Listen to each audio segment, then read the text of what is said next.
So the 4th is just around the corner and you may or may not have your assigned dish. Well, you're in luck if that's the case. Today, I will be showing you a 7-layer flag dip. Not only is this dip patriotic, but it's also zesty, quick and easy. Let's get started. The ingredients you will need for this recipe will be 1 pound of ground beef, cream cheese, sour cream, shredded Mexican cheese, black beans, shredded lettuce, half cherry tomatoes, and salsa. First, you will need to cook and drain your ground beef. Once it's done, you're going to add your taco seasoning in and cook it as directed on the package.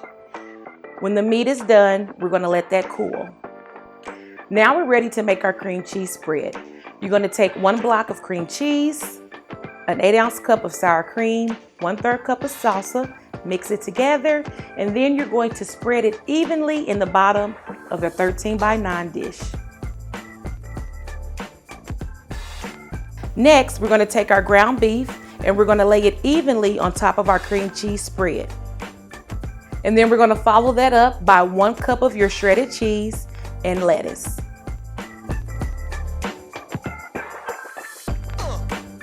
Now it's time to get patriotic and make our flag. You're going to take your black beans and you're going to put them in the top left corner to resemble stars.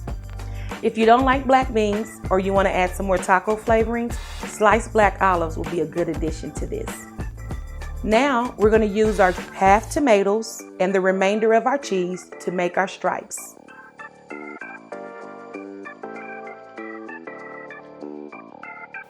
Fun fact, there's 13 stripes on the American flag, but you can make it as accurate as you want to be. It all depends on how big your cherry tomatoes are.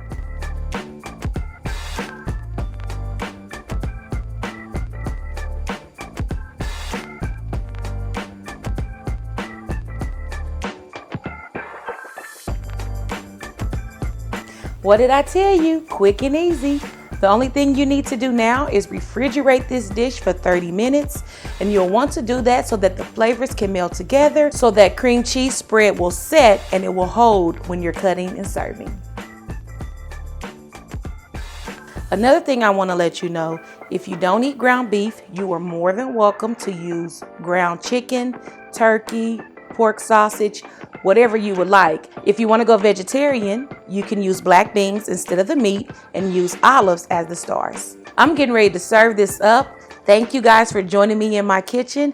Happy 4th, and I will see you next time on Fresh Dish Foodie.